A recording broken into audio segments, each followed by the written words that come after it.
কোন কোন দল মনে করবে যে আওয়ামী লীগের এই যে 20-25% ভোট ব্যাংক যদি আমি পুল করতে পারি, আমার নির্বাচনে বিজয়টা মানে মানে মাস্ট রিয়ালিটি আর কি, আমাকে কেউ ঠেকাইতে পারবে না। আমার 20%-25% যোগ হলে পরে আমি 60% ল্যান্ডস্লাইড ভিক্টরি নিয়ে আসবো। অতএব এই পুনর্বাসনের একটা রাজনীতি ফিরে আসবে, এবং পুনর্বাসনের রাজনীতি আমার এই যে পলিটিক্যাল স্কার আছে, মানে এই যে এই গণ অভ্যুত্থানের যে ব্যথা, আমার রক্তপাত হচ্ছে, এই রক্তপাতের সমাধান দেবে না। এই জন্য দেখেন পুনর্বাসনের রাজনীতি কিভাবে হয়েছে বাংলাদেশে। আওয়ামী লীগকে প্রথম পুনর্বাসন করেছে বিএনপি 79 সালে, এবং পুনর্বাসন করে কি হয়েছে দেখেন, বিএনপির তখনকার সবচেয়ে জনপ্রিয়, ইতিহাসের সবচেয়ে জনপ্রিয় নির্বাচিত প্রেসিডেন্ট জিয়াউর রহমানকে জীবন দিয়ে এটাকে মাসুল দিতে হয়েছে। বিএনপিকে পুনর্বাসন করেছে কে? জাতীয় পার্টি করেছে দ্বিতীয়বার। 86 থেকে তাকে সংসদে নিয়েছে, বিরোধী দল বানিয়েছে। বিএনপিকে তৃতীয়বার পুনর্বাসন করেছে জামাত, 95-96-তে তাকে সংসদে প্রধান দল আকারে তাকে হাজির করেছে। আওয়ামী লীগকে সর্বশেষ পুনর্বাসন করেছে হচ্ছে 111-এর সরকার, সুশীলরা, আমাদের আমলাতন্ত্র, আমাদের সিভিল মিলিটারি ব্যুরোক্রেসিরা করেছে, এবং আমলাতন্ত্র নাই হয়ে গেছে বাংলাদেশে, খান খান হয়ে গেছে। তাহলে পুরো পুনর্বাসন প্রক্রিয়াটা দেখেন, রাজনীতিতে আনলো বিএনপি 79-তে, জাতীয় পার্টি 86 তাকে বিরোধী দল বানাইলো, জামাত তাকে সরকারে আনলো 96-তে, 111-এর সরকার তাকে দ্বিতীয়বার নির্বাচিত করলো। এই প্রত্যেকটা ফোর্স যে ক্ষমতার জায়গায় এসে এসেন্স কম্প্রোমাইজ করে ফেলেছে, দিন শেষে ক্ষতিগ্রস্ত হয়েছে কে? রাষ্ট্র ক্ষতিগ্রস্ত হয়েছে, দেশ ক্ষতিগ্রস্ত হয়েছে। তাই সেই জায়গাতে আওয়ামী লীগ ইস্যুটাকে খুব সিরিয়াসলি যদি আমরা কনসেনসাস এবং ক্রিটিক্যাল ডিসকাশন বেসিস হ্যান্ডেল না করি, তাকে পুনর্বাসন করা অথবা খারিজ করে দেওয়া, এর মাঝখানে যদি আমার কমন গ্রাউন্ড তৈরি না করতে পারি, তাহলে রাষ্ট্র আকারে অন্তর্বর্তীকালীন সরকার, নতুন রাজনৈতিক বন্দোবস্ত, সংস্কার, এর প্রত্যেকটা বিষয় সিরিয়াসলি এফেক্টেড হবে। তাই আলাপটা, তর্কটা সিরিয়াসলি করা দরকার। জি, এটা তো একদম স্পষ্ট, এই তর্কটা সিরিয়াসলি করা দরকার, কিন্তু সেই কনসেনসাস সেটি এখনো হচ্ছে না। এবং যে ইতিহাসের বিষয়গুলো আপনি বলছিলেন, সেই ইতিহাসেই আমরা দেখছি আমি ভোট দিয়ে আবার আওয়ামী লীগ বিএনপি এই দুটো দলকেই তারা রাষ্ট্র ক্ষমতায় নিয়ে আসছে। আপনি বলছেন অন্তত 25% বা 20-25% মানুষ, তাদের ম্যান্ডেট কি বা তাদেরকেই আপনি কিভাবে অস্বীকার করবেন? অনেকগুলো প্রশ্ন তো এই কনসেনসাসের সাথে সাথে এই প্রশ্নগুলো তো জন্ম নেয়। এটা নিয়ে আসবো, কিন্তু শামীম পাটোয়ারিকে যে প্রশ্নটি করছিলাম সেটি, আচ্ছা আর একটা, ওটা একটু আপনার কাছ থেকেও শুনি ব্যারিস্টার ফুয়াদ। ব্যারিস্টার শামীম পাটোয়ারিদের উদ্দেশ্যে যে প্রশ্নটি আপনি করছেন বা বক্তব্যটি দিচ্ছেন যে তওবা করতে হবে তাদেরকে, তওবাটা কি কবুল হবে? যদি করেনও তারা, আমি করবেন কিনা সেটি জিজ্ঞাসা করবো, করলেও কি কবুল হবে? হাসনাত আব্দুল্লাহ বলছিলেন যে তওবা কবুল হবে না কিয়ামতের সময়। না, ওইটা দেখেন, ওটা তো পুরো টোটাল অ্যালায়েন্স নিয়ে কথা বলেছি, যে আওয়ামী লীগ, জাতীয় পার্টি, 14 দলের একটা হচ্ছে ফৌজদারি অপরাধের ব্যাপার। তাদের কোন অংশে তারা ফৌজদারি অপরাধ করেছে? ফৌজদারি অপরাধ তো বিচার্য বিষয়, এটা ক্ষমাযোগ্য কোনো বিষয়।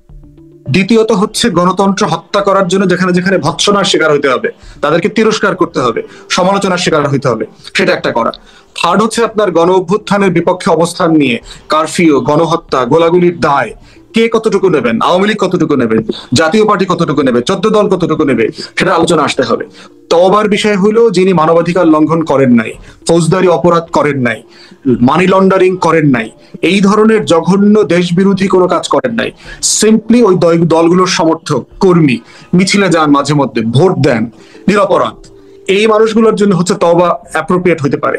কিন্তু বিচার্য অপরাধ করলে তো আপনি তওবা তার জন্য অ্যাপ্রোপ্রিয়েট না, তাকে তো বিচার করতে হবে। সেই মানুষগুলো কেন তওবা করবে? যারা শুধুমাত্র ভোট দেন বা সমর্থন করেন, তারা কেন তওবা করবে? অপরাধ করেছে 14, 18, 24-তে কোনো নির্বাচন হয়নি। সেই নির্বাচনের জন্য যারা ক্যাম্পেইন করেছে, মিছিল করেছে, বাংলাদেশের এই জুলাই আগস্টে কারফিউ জারি করে গণহত্যার সিদ্ধান্ত মেকিং এ তারা জড়িত ছিল, অবশ্যই তওবা করতে হবে। তারা কোনো না কোনো ফর্মে বলছেন জাতীয় পার্টিকে এই কাজগুলোর জন্য তওবা করতে হবে। কোনটার জন্য করতে হবে সেটা তারা আলোচনা করুক, বাট বলছি মোটা দাগে যে এই বিষয়গুলো জাতির কাছে তো মোটা দাগে ওন আকারে আছে, it's political scar in our history. এটা কিন্তু অ্যাড্রেস করতে হবে যারা পলিটিক্স করতে চায় ফিউচারে। জি, ব্যারিস্টার শামীম পাটোয়ারি, তওবা আপনারা করবেন? জি, আমরা, আমাদের পার্টির চেয়ারম্যান স্পষ্ট করেই বলেছে যে যদি আমাদের কথায় কাজে কোনো কারণে কেউ মনে কষ্ট পেয়ে থাকেন, আমরা এই জন্য ক্ষমা চাচ্ছি। আমি নিজেও মনে করি হয়তো ভোটে যাওয়ার কারণে দেশের রাজনীতির একটা অংশ আমাদের উপর মন খারাপ করেছে, রুষ্ট হয়েছে। ভোটে যাওয়াটা সঠিক বেঠিক এটা নিয়ে অনেক আলোচনা আছে, কিন্তু মুখ্য প্রশ্ন হলো এটা কোনো ক্রিমিনাল অপরাধ না, যেটা ফুয়াদ সাহেব বললেন। কোনটা কোনটা ক্রিমিনাল অপরাধ এগুলোকে আলাদা করে ফেলেন, কোনটা কোনটা পলিটিক্যাল অপরাধ এটা জনসভায় তাকে সমালোচনা করেন। আর অসংখ্য দুর্নীতির অপরাধ আছে, এই দুর্নীতির অপরাধগুলোকে ট্রুথ কমিশন করে টাকা ফেরত আনার সাপেক্ষে শাস্তি লাঘব করে দেন। 6 বছর শাস্তি হতো, টাকা ফেরত নিয়ে আসছে, ওনার শাস্তিটা 1 বছর করে দেন, 150 টাকা পেলো, সে লোকটা একটা সেফ এক্সিট পেল। রাজনীতি একটা ঘোলাটে বিষয়, একটা ঘোলাটে বিষয়, সঠিক সিদ্ধান্ত নেওয়া সবসময় সঠিক ঠিক না, কোনটা সঠিক এটা কিন্তু বোঝাও মুশকিল। আজকে বিজয়ের পরে অনেকেই বিপ্লবী হয়ে গেছে, কিন্তু তারাই তো আবার সেই সময় সাইলেন্ট ছিল অনেকেই। তো আমি কয়েকটা জিনিস বলি আওয়ামী লীগের ফিরে আসা নিয়ে। প্রচার বললেন 71 সালেই তো আওয়ামী লীগ ফিরে আসছে, 70 সালেই তো আওয়ামী লীগ ফিরে আসছে। 70 সালে আওয়ামী লীগকে দেশের 77% লোক ভোট দিয়েছে, ইউনানিমাস ভোট দিয়েছে। পাকিস্তানেও কিছু ভোট আওয়ামী লীগ পেয়েছিল বেলুচিস্তানে।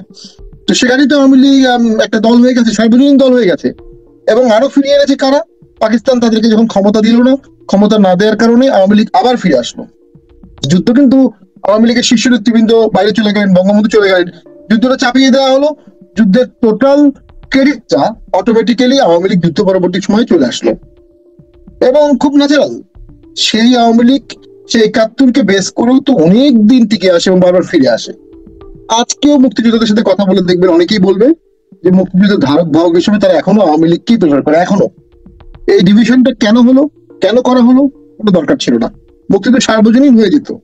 কিন্তু বাকি অনেকগুলো দল কথায় বার্তায় কাজে অ্যাপ্রোচে তাদের ঠিক যে দেশের সাধারণ মানুষ 71 নিয়ে যা ভাবে, সে দলগুলো 71 নিয়ে ঠিক সেভাবে ভাবে না।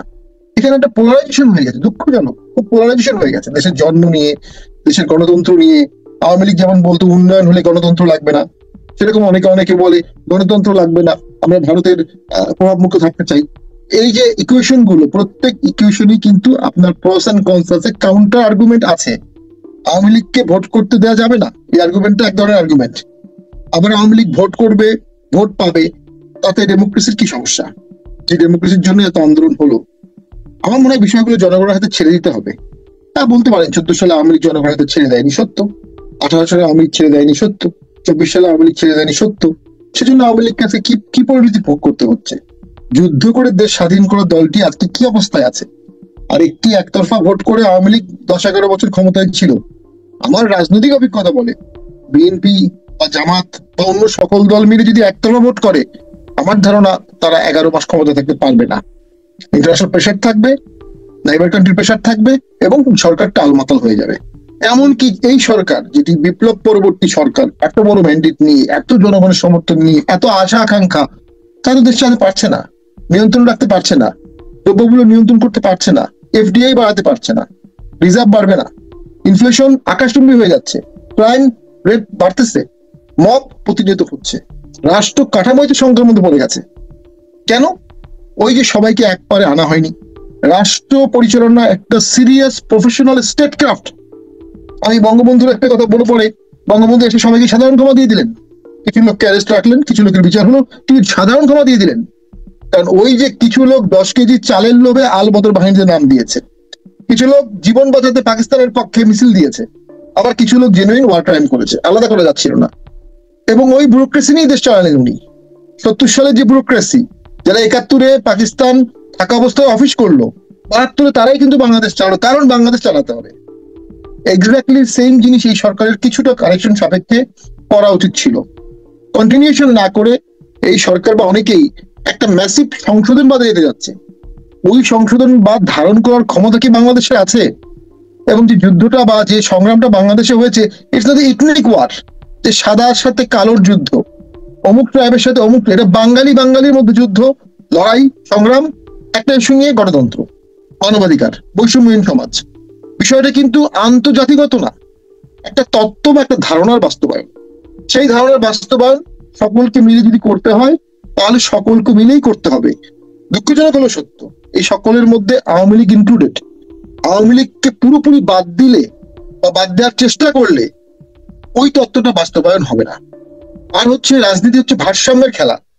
আপনি যখনই একটি বড় দল ওয়াইপড আউট হয়ে যাবে, আরেকটি বড় দল স্বৈরাচার হয়ে যাবে অবশ্যম্ভাবী। আরেকটি দল যদি স্বৈরাচার হয়ে যায়, সেই সরকারকে টেনে হিঁচড়ে নামাতে বা সেই সরকারকে সীমাবদ্ধ করতে আরেকটি বড় দল লাগবে। এবং সেক্ষেত্রেই বহুদলীয় গণতন্ত্রটা এত প্রয়োজনীয়। সেই বহুদলীয় গণতন্ত্রের দিকে যদি আমরা না থাকি, আমি নিশ্চিত বাংলাদেশের গণতন্ত্রের যে অবস্থা, বাংলাদেশের সংবিধানের আভ্যন্তরীণ যে স্বৈরতন্ত্রের কাঠামো আছে, আইন যে অবস্থা, বিচার যে অবস্থা, মিডিয়ার যে অবস্থা, যে কোনো সরকার স্বৈরতন্ত্র হয়ে যাবে। এদেশে যখনই সরকার গঠন করবে যেই সরকার, ওই দিন রাতেই ব্যুরোক্রেসি তার প্রতি অন্ধ হয়ে যাবে। ওই দিন রাতেই মিডিয়ার একটা বিশাল অংশ তার প্রতি আনুগত্য দেখাবে। ওই দিন রাতেই আমাদের পেশাজীবী সংগঠনগুলো তার দিকে ছুটবে, মন্ত্রী হওয়ার জন্য, মিনিস্টার হওয়ার জন্য, অ্যাম্বাসেডর হওয়ার জন্য, প্লট পাওয়ার জন্য। এই বিশাল প্যাট্রন কান্ট্রিতে আপনি একটি ইন্ডিপেন্ডেন্ট সত্তা হিসেবে আরেকটি ছোট দল ওই সঙ্গে বাধ্য করতে পারবে না। নৌকায় যেমন দুই পাল্লা লাগে, নৌকায় যেমন দুই পাল্লা লাগে, নাহলে নৌকা ডুবে যায়, রাজনীতিতেও বড় দুই পাল্লা লাগে। এবং আমি মনে করি সেক্ষেত্রে আওয়ামী লীগ সেই পাল্লায় যদি না থাকে, টোটাল দেশটার রাজনৈতিক ভারসাম্য এলোমেলো হবে, এবং যে দলগুলো ইনক্লুডিং জামাত বা এবি পার্টি বা অন্যরা যারা আছে তারাও কিন্তু এই ভারসাম্যহীনতায় ভুগবে। ধন্যবাদ। জি, আমি ব্যারিস্টার ফুয়াদ আপনার কাছ থেকে নিশ্চয়ই এই বিষয়ে আপনারা মন্তব্য আছে সেটি শুনতে চাই। এটার সাথে যোগ করে দিতে চাই ব্যারিস্টার পাটোয়ারি যেটি বলছিলেন যে মানে আন্তর্জাতিকভাবে একতরফা নির্বাচন করলে ইন্টারন্যাশনাল প্রেশার, যেটি তিনি বলছিলেন, আপনারা কি মনে করেন আসলে কি এরকম কোনো প্রেশারের সংখ্যা আছে নাকি নাই? আপনারা কি মনে করেন সেটা জানতে চাই। আমরা দেখেছিলাম আওয়ামী লীগ যখন নির্বাচন করেছিল ইন্টারন্যাশনাল প্রেশারটা খুব ভালোভাবেই তখন লক্ষ্য করা গেছে।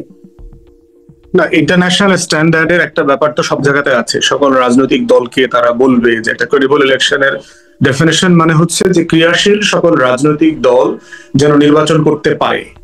প্রশ্ন হচ্ছে যে এই কথাগুলো হচ্ছে আপনার স্বাভাবিক সময়ের একটা কথা। একটা গণ অভ্যুত্থান হয়ে গেছে এবং আমাদের ইতিহাসের নৃশংসতম গণহত্যা। আওয়ামী লীগ প্রশ্ন আপনার উইদাউট জাস্টিস এটা ডিল করার মতো অবস্থায় নাই। এটা 14, 18, 24 না, মানে যে অন্য রাজনৈতিক দলকে যে এক্সক্লুড করা হচ্ছে, নির্বাচনে লেভেল প্লেইং ফিল্ড দেওয়া হচ্ছে না, এখানে আপোষকামিতা, এখানে ডিজেফা এনএসআই মিলে সিট ভাগাভাগি করে দিচ্ছে, এক দলের চেয়ারম্যানকে উঠায় নিতেছে, আরেক দলের চেয়ারম্যানকে নিয়ে নমিনেশন বাণিজ্য করতেছে। এই আলোচনাটা আসলে এখন 2025-এর অ্যাপ্রোপ্রিয়েট ডিসকাশন না। অ্যাপ্রোপ্রিয়েট ডিসকাশন হচ্ছে যে গণহত্যার বিচার সংস্কারের যে দাবি আসছে এবং তারপরে নির্বাচনটা কতটুকু ইনক্লুসিভ করা যায়, সেই ইনক্লুসিভ নির্বাচনের জায়গাটাতেই হচ্ছে তর্কটা আসবে যে আপনি সাফিসিয়েন্টলি আওয়ামী লীগের পদস্থ নেতা কর্মীদের বিচারের পরে ধরেন আইসিটি, মানে এটা ফাইনাল ওয়ার্ডটা কে বলতে হবে, এটা তো একটা অবজেক্টিভ জায়গা থেকে বলতে হবে, এটা এক্সিকিউটিভ অথবা